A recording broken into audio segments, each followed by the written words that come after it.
ذوقوا كل ملفاتهم موجوده باساميهم، جابتهم الدوله. لا تفكرون ما في دوله، والله انها لا تجيبهم. وفي احد الاشخاص 2 اشخاص انه قد تم القبض عليهم وجابوهم واحد واحد. هذا الصغير بيجيب الكبير، لا تخاف. وملفاتهم موجوده. ولكن نحن نطالب الحكومه اليمنيه باخذ بالاجراءات الصارمه امام هؤلاء الذين تصدروا المشهد، يسقطون على اعراض اليمنيين، اسقطوا على تاريخ اليمن، اساءوا وشوهوا سمعه اليمن، وهم عارفينهم واحد واحد وراصدينهم واحد واحد وجايبين معلوماتهم كامل. هذه دولة ما فيها لعب، سواء من الشمال سواء من الجنوب. هؤلاء فئة ضالة للأسف الشديد. أقسم بالله أن في ناس عصابة هناك يريدون أن يشوهون سمعة أبناء المثلث وسمعة أبناء يافع، وهناك نفس الشيء من الطرف الثاني فئة للأسف الشديد يريدون أن يشوهون سمعة أبناء الشمال وبعض محافظات أبناء الشمال للأسف الشديد. ولكن صدقوني لو يكون ما كان هؤلاء لا يجي لهم يوم، والله الدولة لن تسكت عنهم. وكل ما يعملونه والله إن الدولة عارفهم، كل شيء مرصود.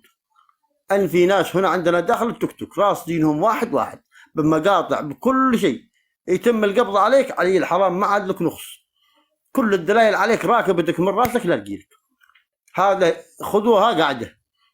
وهؤلاء قد ناشدنا، وكم يا بان ناشد وبان ناشد، وقسما بالله ان قد كل شيء لهم قلت لكم مرصود، سواء في سفارة سواء في منافذ سواء داخل اليمن. تأكد كل تأكيد ان حتى لو شخص في اوروبا ولا في اي دولة علي الحرام منه لا يجي دوره.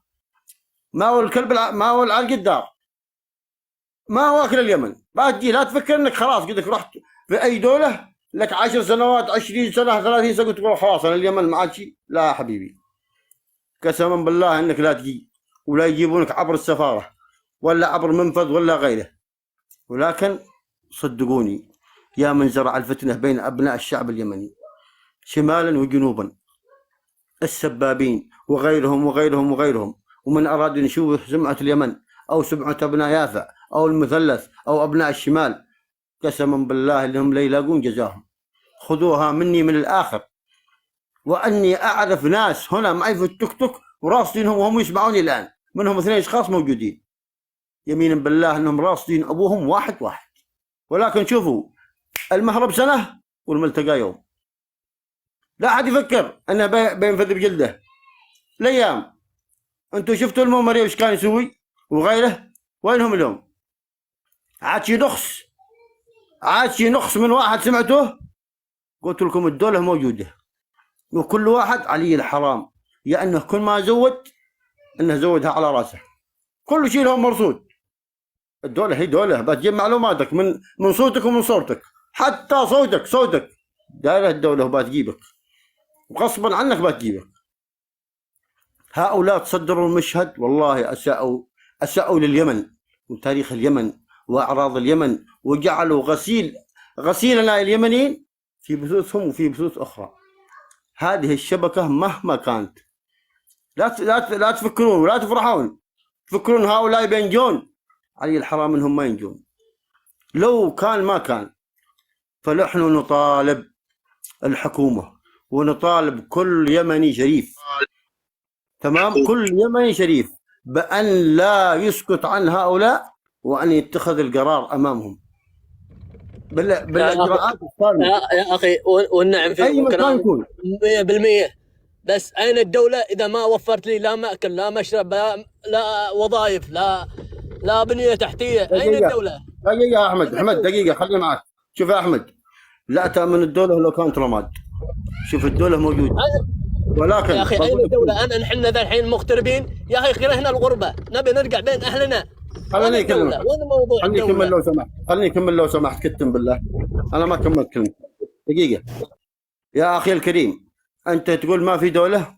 طيب أنت شفت إيش يصير اليوم داخل اليمن، مثلنا في الشمال كم يا جرائم وكم أليس ما اتخذوا القرارات الصارمة أمامهم؟ تقول لي ما في دولة؟ المؤمن ما كان يغلط وغيره من الإعلاميين. هل عاد سمعت اليوم نخص من يسيء للدولة ولا يسيء ولا يسب ولا غيره؟ يا رجال عرف مشاهير اليمنيين ما عاد في داعي ذكرهم، منهم المؤمري ومنهم حسام السالمي، منهم الحسني، ومنهم كانوا يسيئون ويسبون خلق الله في البثوث وهم خارج اليمن. جابتهم الدنيا وضغطوا ابوهم في الضغاطه.